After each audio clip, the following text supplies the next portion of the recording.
Welcome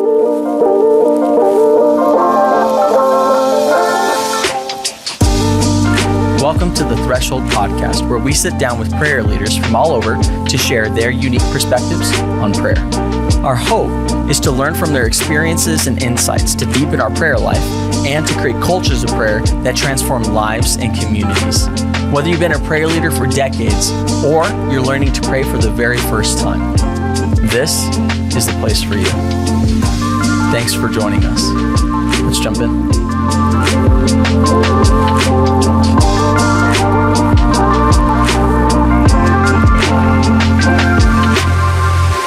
Hey, Tony, welcome back. The response to the last podcast was incredible. I can't wait to have another conversation with you about the subject of discernment. Thank you for being willing to hang around and do this with us again and give us some more detail.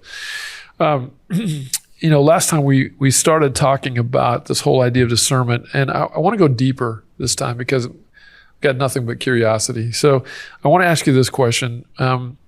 Do you have a system developed for discernment? And if so, can you walk us through kind of some steps of that? So I know it's a big question, but see what you can do with that one, man. I ask God, and that's the system. No. That's an important piece of the system. Yeah. And this, I will definitely refer to my notes. I'd like to jot that out so I don't forget what we do. Yeah. So my kind of caveat up front is when it comes to systems, I think that just any system in some sense can be good, just as long as it fits your own context. So as I share this is kind of my own version and what works well for me and for my community and a lot of people that I mentor. But I think the key is just, if you get with a group of people, have a system that everybody understands and knows, and that's what makes the system work, is just that it exists and it creates safety that way and gives some rails. But just going to try and kind of talk in big picture here about principles for getting together. And kind of my mental concept of this is the kind of group where you have something before you that you really want to work on, you want to pray into. And so this is if you're thinking about having a meeting, you're coming together for that 2-hour-long meeting that we talked about last time. My first thought is being particularly wise about selecting your team. And that's usually not superstars or influencers or that type of thing. Perhaps there's considerations in your group that you need certain folks that are, connected to this decision in some way. But I often say the most important thing about your team is that they can keep a tight lip, that they are not gossipers, that they won't share. Because in terms of discernment, in terms of doing something like, for example, if this is a group that's praying on behalf of a church about a decision, then there can be sensitive matters that come up. There can be things that need to not be talked about or that are not good to share mid-course because they can be misinterpreted. So just that selecting the right people is key. Okay. And, can spend a lot of time on that. But I think the big one is that they're trustworthy and that they can come to that space and not come there with a big agenda to try and slam down on everyone else. Yeah. Is get folks that have an agreement together. We really want to hear God, and we're going to be open to doing that and working together on it. In terms of actually arriving at the meeting, I think one of the key things is to help everyone kind of relax and get the distractions out of your head, get your agendas out of your heart. And some of the best ways to do that are to have silent time, just to be quiet and let all the noise go away. Maybe a little bit of worship time, depends on what your time allotment is. And a key to this particular point is to try and really get to the spot of saying, Lord, I've got these distractions, or I've got these things I want out of the situation, but I want you to be in charge of them anyway. And it's to come into that space and be able to unload that stuff. And confession is another thing that can be very helpful in that time, is just giving people a space to reflect. So we'll often open up with something like that. After that, especially if you're in the early phases of your group, is to really clarify what is it that you're asking of the Lord. This sounds like a really simple thing, but so many times arguments happen or people get distressed because of mixed expectations, because they don't actually know what the question is. If we're coming in and we're discerning, for example, if you're discerning on behalf of the church, are we discerning to decide what to do? Or are we discerning to give leadership some advice on what to do, or give them our best sense of what God's saying so that they can make that decision? Just little distinctives like that can be actually huge. Or are we praying about the building, or are we praying about the funding for the building? Or are we praying about the architecture? All these things, if people, they can just in their own mind create an expectation set that if you just really make sure that the group knows this is the question we're asking, this is what we're following through on, is healthy. And sometimes you might even discover, we actually were kind of asking not the best question. Let's adjust this over here to get to a better question. So clarifying the question, in terms of the group actually coming together. So there's usually a facilitator that's there. And when you are in the place ready to start asking God, Lord, we'd really like you to speak into this. So we're praying about this building project, and let's begin with just asking, like, Lord, where do you want to start with this? What do you want to bring to the front as we're considering this decision? And to specifically have time of silence and make sure that everyone in the group doesn't talk or pray. And people I don't think are bad-spirited, but if I had $1 for every time this happened, I'd have many dollars. And that's to say something like, let's pause for 2 minutes, be silent, and ask God if he has anything on his heart. And after that, we're going to share. And everybody will say, okay. And 10 seconds later, somebody starts praying out about the situation. So that's okay. You need to train your group to have silent time. Nobody's talking. So I'll do that for, whatever that time is, just a few minutes. Then I'll invite each person to share. And it's not like they have to share, but it's just, if anyone has something they'd like to put on the table that they feel might be from the Lord, would you please share that? And have them do that. But people are only sharing and no commentary in between, just for that first round, just to share their raw feed, as I call it, of what they feel like God's put on their heart, to let everybody share uninterrupted, and then nobody responds. And then actually to say, okay, we've heard one round of that. Let's go into listening in silence again for a second round. And again, making sure that nobody's praying out, just a few minutes of quiet.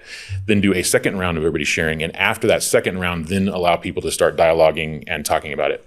And that's just something that helps us really attune to what the person's actually putting on the table, because we're very quick to interpret, and add things on. And it also just creates a safe environment for those that are quieter. You got your people that are, I got a word, they're ready to go in right away. Others that are more timid. This just helps to get all the voices on the table. So those iterations are really key. So, and that kind of sets up the structure to me of how you can continue to iterate, is times of quiet, times of discussion. Sometimes you might hit a tension point, or you might hit a spot where you're just really confused, or whatever. Things can happen, but just to kind of go through that cycle where you have everybody slow down. There's times for the group to come together. If you're in between meetings, there's times where you can take some stuff from the first meeting. Everybody on their own can be praying, come back to the second meeting with that stuff, but to work through that. And basically you're going through that iteration as many times as is needed on a particular decision point.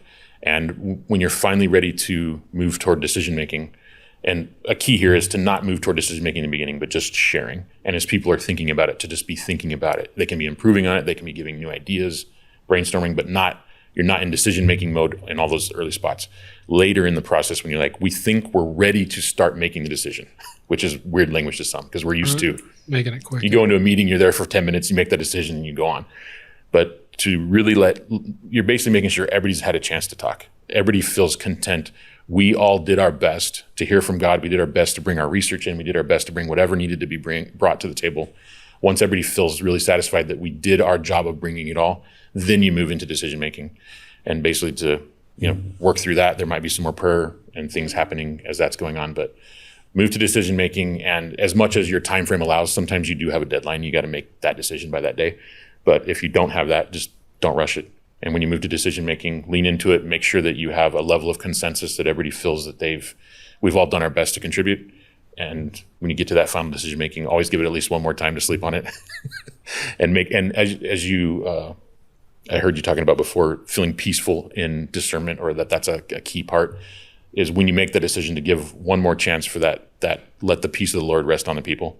And when everybody really can sit in that and say, yeah, we really feel good about this decision, that last check and that peace point is just huge, both for unity and for really being at the spot that you feel that that's where God took you to. Yeah. So that's a basic outline. Do you usually facilitate these times? Is it usually you? In my present context, yes. Uh-huh. Yeah. Because it's kind of, I don't have a lot of peers out there that are doing that kind of thing. So, I mean, some that have raised up that are doing it, or that I will begin by leading it and then hand it off to them. Yeah. Yeah. Can I ask you about your community? Can you kind of just describe that community for me? Sure. Not necessarily maybe the kinds of people, but not, specifically by any means, but just like, we have a guy who has this background or this gift kind of thing. Just kind of give us a feel for what that community looks like. I have to keep counting again, because we actually have people come and go, and we have some new ones now, but for a long time, about 6 families, and then some others that will come here and there that are together. But it's families. We meet together once a week people have different churches and things that they go to, but we have what we call a spiritual community that meets, and in many ways is really kind of our bedrock in terms of spiritual life and prayer and all of that. So we meet for the evening once a week, and people show up at all different times. But we do a lot of fellowship, and in terms of getting into discernment, we do that pretty much every week. People just bring whatever they have for that week. There might be an ongoing thing we're praying about, or there might be a new thing we pray together. In terms of kind of the personalities, there are different ages. We have teens, we have adults, guys, gals, lots of little kids. They are not really involved at this point, but the older kids will come and pray with us and listen and discern together, or they might have something that they bring to the table. And in terms of kind of the key guys, and in terms of our interfacing with those on the outside, there's some level of just being hospitable. But in terms of the more ministry context, it's usually 4 guys that are working together, 4 or 5. Again, it just depends on the day. But we have one guy that's very much a mercy guy, very much he's been involved in recovery stuff with people for a long time. He himself walked that road. That's very much a gift. And he kind of brings that grandfatherly heart to a space and really can help people come into somewhere where they feel safe. We've got another guy who is very, I'd call him truth oriented. He has an ability to bring that to bear in a situation very directly.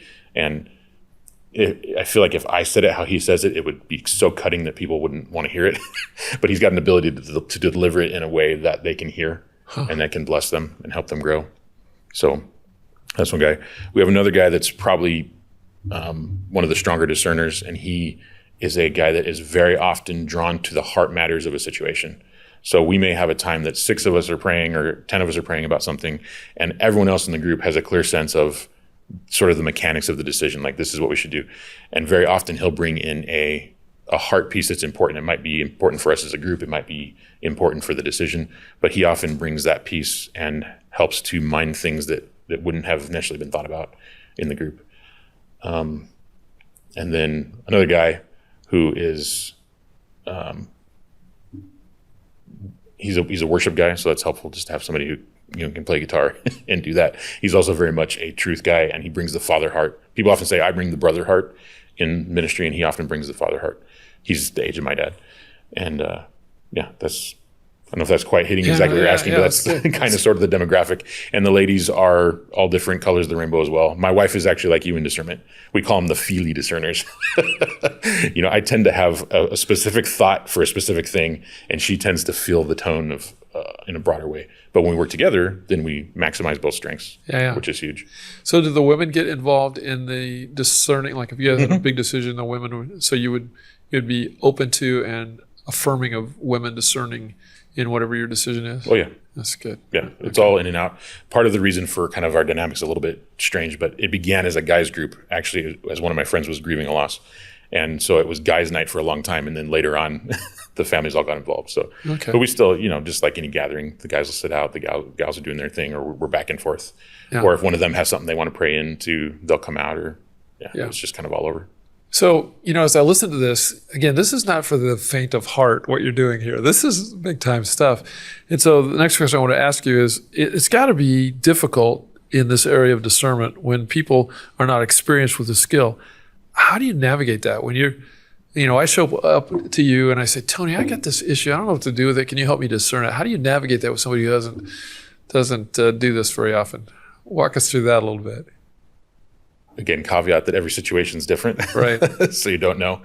I'll often initially see what kind of support system they have, who they have that they can work with. But the shortest way to describe it is looking at where a person's at and then beginning with them at that spot. If it makes sense to work together, then beginning with them at that spot and trying to gather at least a few people in the beginning that are in their circle that are interested in discerning. Or sometimes people will come to us and ask if we'll join them. So the easiest way for us to model and to bless people is for them just to join us. So often they'll join and we'll just pray together about it. So again, the biggest obstacles are usually an intimidation to listening prayer or theological background that tells them that for some reason that doesn't work or they can't do that. Yeah. So we might do a little bit of shepherding in terms of looking at the word or looking at some things showing God speaks, you're his sheep, you hear his voice. This is a part of who we are. Or sometimes we need to deal with the idea that the gifts are gone. So we might talk about some of those things, just saying we still have a God that's interacting with humanity and a part of, what's happening. So maybe some very brief equipping in terms of truth or sharing or looking at the scriptures, but otherwise it's just to get in that place and start doing it and to start practicing together. So if somebody needed discernment, they wouldn't be welcome at the Monday night gathering because it's a closed group. Is that right? Or is it possible? I'm not trying to get there. I'm just wondering. Yeah. It's okay. You're invited. No, we have people show up all the time. Okay. And we had seasons where people would show up unannounced with problems and we didn't know who they were. I mean, it was like, really? We had people show up and say, I felt like the spirits told me to come here, or I felt the energy of this place and came over to pray with you guys. We've actually had that happen. And when you say I felt the energy, that starts to weird me out a little bit. Hopefully it was the Holy Spirit's energy and not like a crystal energy or something. Yeah, I think that was probably how they understood it. Good. You scared me there for a second. Their New Age avenue. I'm just saying that was what they conveyed to us. Yeah. But we've had times they come up and we just pray for them, or we have, friends or, relatives or whatever that visit, or people that just want to drop in that know people from work or whatever. But yeah, people can totally drop in. But I also have many contexts. Like, for example, I have right now a family that is looking at what to do in their location where they're serving as missionaries. So they really wanted to discern that and gather people around them to discern that. So we basically set up a 6-month window to meet once a month with about 20 people from around the world. And we actually do it online. We do it on Zoom. And those people all gather together, and I facilitate 2-hour calls, dealing with their situation, looking at that, facilitating in between kind of the communication, but just helping them to walk through discerning and hearing from the group to make that decision. You discerned my mind, because I was going to ask you, do you do this on Zoom? That was my next question. And yeah, so it sounds like you do it not only on this Monday night or Tuesday night or whatever night it is, but you also do it through the week. And our own group is that's just us doing life together. And so we're ongoing, just seeking God for things in life. But in terms of situation specific things, much of that, because I work with a lot of field people, is overseas. Therefore, the virtual component is very valuable. Yeah. So let me ask you this question. It's kind of a crazy question, but is it possible to discern when someone doesn't feel comfortable telling you what it is that they're dealing with? Yeah. I mean, that's possible? Huh. Okay. I would think you'd have to know kind of the parameters to be able to do discernment. So. Well, maybe I didn't understand your question. You're just talking about somebody like discerning that someone else is holding back? No, let's say that I came to you and I said, I've got something going on in my life, and it's just so deep inside of me that I can't even verbalize it. Oh. Yeah. Again, we'd have to sit down and talk about it. In that case, that's probably heart issues that need to be dealt with up front. But if a person's willing to play ball, if they're willing to come to a place and say, I want God to come in, like I say, if they can give him the most microscopic runway, if you can say, yes, God, I give you permission to come in and to speak into my life, we can get somewhere. Okay. That road could be, countless different varieties.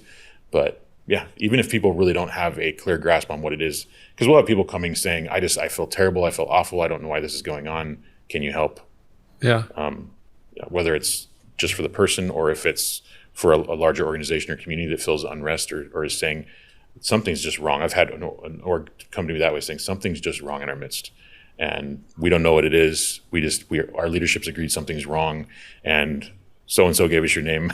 Can you help us come together and start to really focus on that and figure out what's going on here? That can be done. Okay, good. That's incredible to me.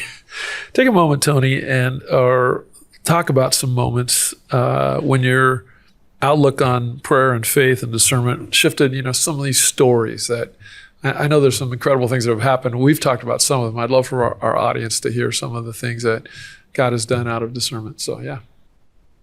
One of the most intense of my life was when we were praying for a nation. I was part of a network of 25 or 30 agencies that were praying for this nation. They were exceptionally unified. We had a year-long prayer initiative for that place. I mean, this was a very involved, all hands on deck. I was spending, a lot of time on it. It's one of those like, Lord, do you want me to give my life to this for the next year kind of commitments? So it was in the midst of that. We were kind of at one of the most critical junctures in that where we had gone into an extended time of prayer and fasting and things just got just ratcheted up in terms of the intensity, in terms of the sense of spiritual warfare, in terms of our call to prayer. It was just like you're living and breathing prayer all the time. And this wasn't, I'm so spiritual, I'm going to pray all day. This was like, I can't not pray. It was like God just sucked us into this spot. Yeah. But as we were praying and warring for that country and praying for breakthrough in that country, we came to a point in time where it was just almost every day it was normal to say, Lord, how do we pray today? Lord, what do we focus on today? And we'd basically ask him, what's on your heart? And we're going to agree and pray that out. Which I often cite 2 Samuel 7, where David gets the promise of his dynasty lasting forever. And he goes back into the temple and he says, Lord, because you told me that you're going to give me this forever dynasty, I found the courage to pray that back to you. So that's just, to me, a cool biblical picture of, we want to hear what God says, and then we want to be praying and living and making decisions based on his direction. But we were praying for this country. We were praying very specific things. I mean, stuff that's so off the wall. This isn't like, I feel like God answered that prayer there. This was very precise stuff. And I think I can give one example is this was an armed populace, and there was a lot of kind of tribal stuff going on in terms of the country descending into chaos. And we were praying for disarmament of the people. And we prayed specifically, we really felt like God was saying, pray for them to have an exchange of gifts for their guns, like to pray for them to get something else that's even better than their guns, which is a weird prayer, but we prayed that out. And the next day in the paper is an initiative where the government had literally put out, bring in your tanks, bring in your RPGs, bring in your machine guns, and we will give you an iPad. We will give you plane tickets. Like, I've never heard that happening any other time in history. We literally the day before had prayed that out, and then the next morning they announced that they're going to have this gun roundup by giving people gifts. Wow. That's just one of many, many instances where we were praying. We were praying about specific leadership. We were praying about, this was a country in war. And living that out and seeing that could actually happen, and one, seeing it happen, and also two, feeling my own frailty as a person. And it sounds so great. Yeah, God, you just tell me what to do and I'll follow. I'll follow, right? I can't even get on the airplane. I don't want to sit next to a guy I don't want to talk to. Yeah. That's my level of yieldedness. Yeah. If I'm just going to be open to him to do whatever he wants, it's exhausting. It's really exhausting. Yeah. So, and trying, because you're constantly in formation.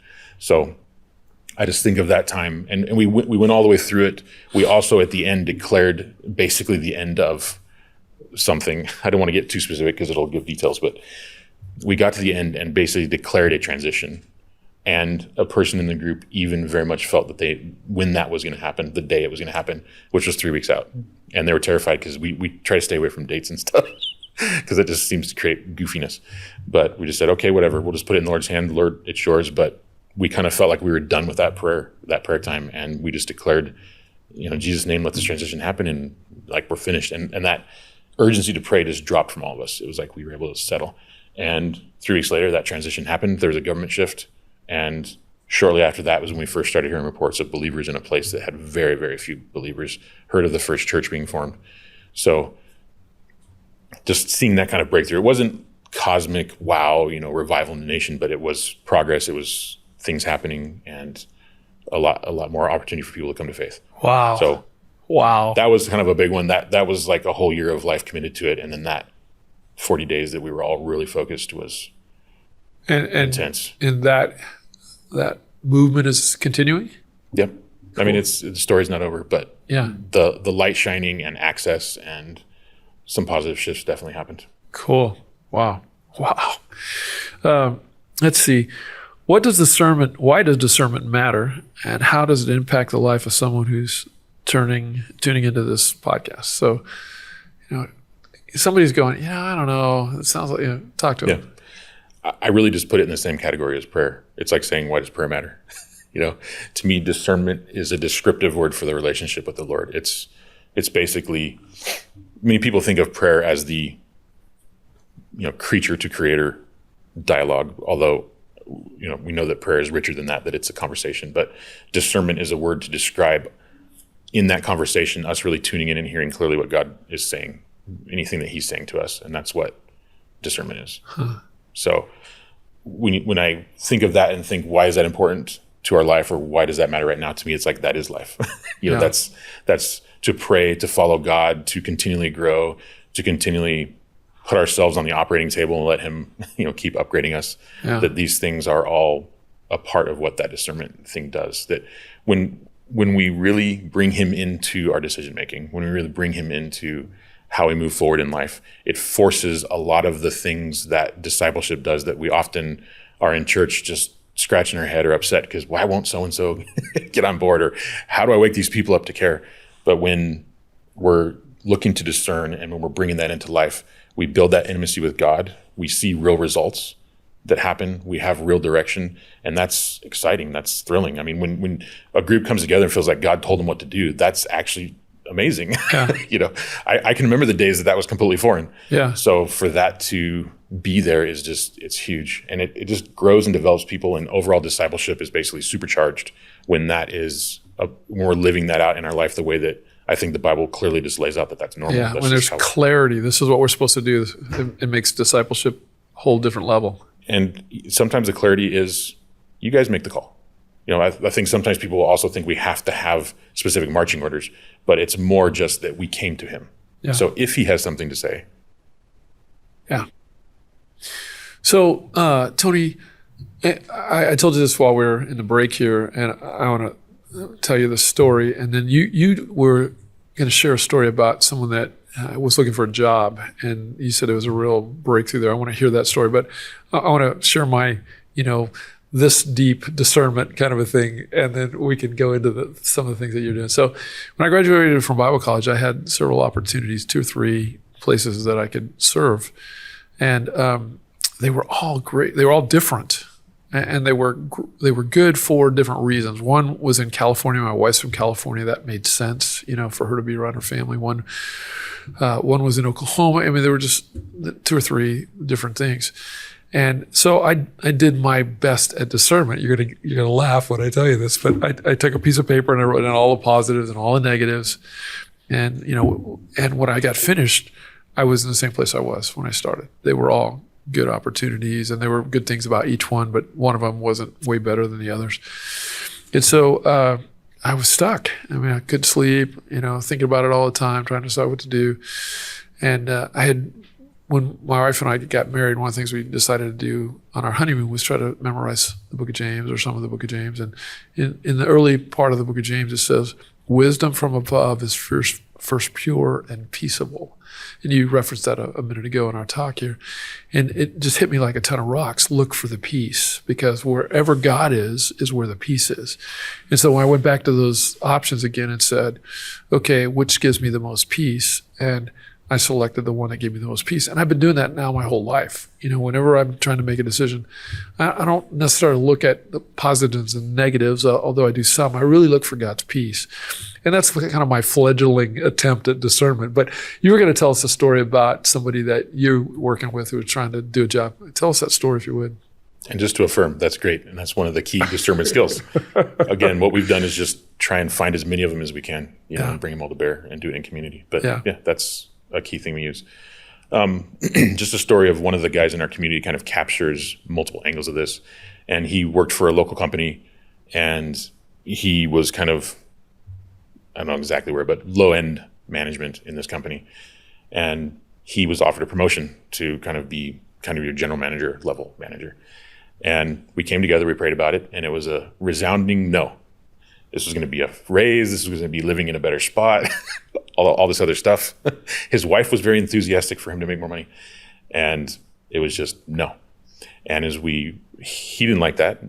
And a lot of us didn't like that. But we sought the Lord on it many times. And it was just, we all had just a clarion no in our hearts about it. So through that process, hard things came up for him that dealt with manhood, that dealt with identity, that dealt with security and finances, just all these different things. They also were having kids, and so his wife was talking about being at home. So there's just all these things going on that he had an extremely high motivation factor to take that job. But he was willing to go with what the group had discerned and said no to it. Then I don't remember the exact timelines, but this whole thing happened over about 2 years. So a couple months later, another job offer. And it's even better than the one was before. So we're like, well, obviously, this is better than before. This is the one. Yeah. We pray about it. No. Just clear as day, no. So we went through a couple rounds of that. And this just happened over and over again. And it was just, it was so confusing, and there kept being these hard things coming up, kept being stuff happen. There were still blessings along the way. He still had some times where he got increases in funds and things like that. We also had times of praying with his wife and what their decisions were as a family. And they decided somewhere in there for her to stop working, to be home.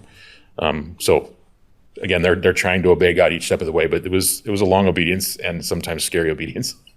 But it kept happening to the point that by the end of the story, he gets offered a job at the very highest ranks, and so much they wanted him so bad, and they kept saying, "Why won't you take jobs we're offering you? Because we want to elevate you."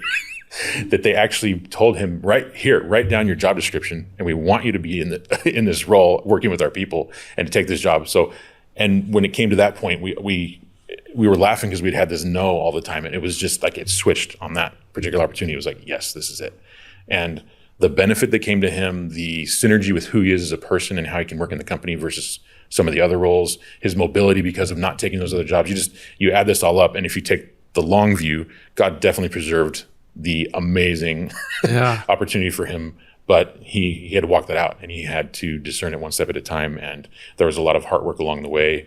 Sometimes we didn't have answers. Sometimes we did have insight. So it was a time where you really saw that peace thing happen a lot too. It's like we'd work through the hard issues and then, okay, back at peace. And it was kind of the kind of craving after making the decision would kind of disseminate.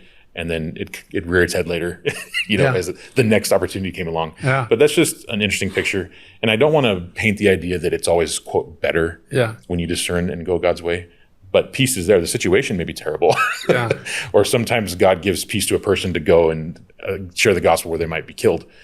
That's a part of following him. But that peace and that knowing inside that, I'm walking with the Lord was just so powerful and just grew our community so much to trust, even if today we can't see, God's working good things. So it's just a fun That's a great home story. example. All right. So another question that comes to my mind, Tony, is I would think, well, let me come at it from this way. I do consulting in churches around the valley and across the country in some settings. And I would think people would be lined up in some of these larger churches to try to hear what you would have for our church. But I know in the consulting world, in the area of prayer, people say, "Oh, well, we pray. That's good enough. We don't have a strategy for prayer. We just pray." I'm sure the same thing is true in discernment. But I can just imagine. I'd love to hear from you the value that could be brought to a large church, even a small church. But I'm just thinking about a church of 4,000 or 5,000. What could happen if they would begin to discern God's direction instead of some of the larger churches I've worked at kind of get this attitude of, we don't need to partner with any other churches. We're kind of our own place and our own thing. And, it's not always pretty. And so talk to us about how you see this discernment working in a large church. First off, just to say, there's not a line. There's not a lineup. And I think some of what you cite is true, that one, there's just ignorance of it, that people don't have a grid for it, or they think of prayer in very limited ways, and so they don't do that. And the other is, even when people do see it, there's a huge intimidation factor to leaders. And I think I see that coming from a couple angles. One is, in the prayer world, the types of people that would often approach a pastor or share what they have to say would often be aggressive or lone wolves or that type of thing. So there is a history with a lot of leaders that there's wounding there from people kind of coming at them guns blazing. They're already in that seat. They're leaders. They get griped at all the time. Right. So I think that there's that level of them going, this is scary to say we're going to set up a team that's going to pray and discern God's leadership. So there's that just being under fire. And there's also just the intrinsic, that's hard for us to let go of control and what the perceptions are of what it would mean. If I'm letting a group discern and they feel like God's saying this, then what can I do as a leader? How much power do I have? Does that take that away, or are we going to go off on Looney Tunes, trip and take our church into the ground? So just to say that those variables are significant, and there's not a lot of experience with that being a helpful model. That said, there's definitely ways that can be done in helpful ways, and I think one of the key things there is when you have good communication with all parties, so that they can just make sure that everybody's on the same level. Make sure that they know things like who's a decision maker, who's not a decision maker. That's one of the hugest things with discernment teams. If you say, we're going to discern, and then when we're done doing our thing, whether senior leadership is involved or not. Hopefully they are, but sometimes they're not, or they can't be, or just limited representation. That group can do their thing, discern, and then if you have some mature people that know how to interface well with these leaders, or to present things in ways that are digestible and not with some of the kind of weirdo prayer guy sound to it, that there can actually be, you can really cultivate a very healthy system where that discernment can be happening and being given, and still honoring leadership, honoring the decision makers, and allowing that to work in a healthy way. And as that trust grows, it's not so much about banging heads or power struggle or anything. It's a togetherness saying, yeah, we really want God's direction. If all of your leadership is doing that, great, but that's not always possible, or not where the church is at the moment. But in terms of what it can really do for that group, one is this, I call it laser beam prayers. When God gives some of that specific stuff and specific direction, it can really change fruit to a level that's exponentially beyond all the models we have. 100-fold. At least. Just, we have a lot of church growth models. We have these things that we do. We have ways that we work specific programs. I don't just dismiss them all, but just to say that many of them operate largely out of the power of the system itself, and it just depends place to place how much prayer is infused in that or not.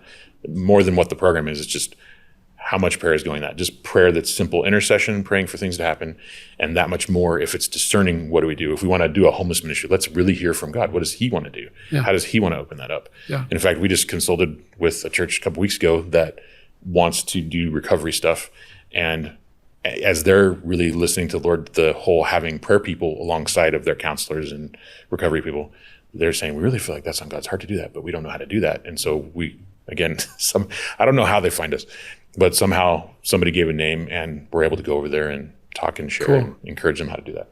But I just, when that's operating, it can really make the ministries more fruitful and effective. And I think in terms of your general populace, when that is a dynamic, especially if it gets to where it's more broadly embraced, not just a small group, when it's more broadly embraced by the community, it actually has a winnowing power to kind of do the separating the wheat from the chaff. And I know there's different schools of thought on this. My school of thought is not the intensely seeker-friendly school of thought. Yeah. It's more when people are ready that they will come, and we don't want to compromise the life that can come to those who want to pursue it for the sake of trying to kind of just, make a connection with every person out there. That separating, and those people that are saying, I don't want this in my life, that if those people want to step back, that's not always a loss to us as a church community. That if you have a vibrant fellowship and they really want God and they're really willing to lean into this together, the level of discipleship and joy and service, just basically every metric we have can just shoot through the roof, because those people have a whole different level of buy-in and interest and investment in what is going on, whether it's the church at large or whether it's their own corner of the church. Yeah. That when that's blessed and when that's a dynamic piece of what the church does, it's a game changer from top to bottom. So cool. Tony, we're going to have to bring this to a close, but man, this has been fascinating. And I know there are people that are watching this right now. They're going, how can I get a hold of this guy? And, would he be willing to help, whatever. So I don't want to put you on the spot, but would you be willing to give on this podcast your email address or some kind of way that people connect with you if they want to do that? Is that okay? Yes, as long as we can talk about royalties afterwards. Yeah. No royalties. My email is fine. It's anthonyhoward@swissmail.org. Just all written through, no special characters. Do it one more time. anthonyhoward@swissmail.org. Okay. And you would be okay if somebody wanted to write to you and say, hey, let's talk about this or whatever? Yeah. Okay. That'd be fine. Tony, this has been awesome. Thank you for joining me today. I know I had to drive over from the other side of town. Thank you for doing that. I know this is going to bless a lot of people. So thanks, brother. Thank you.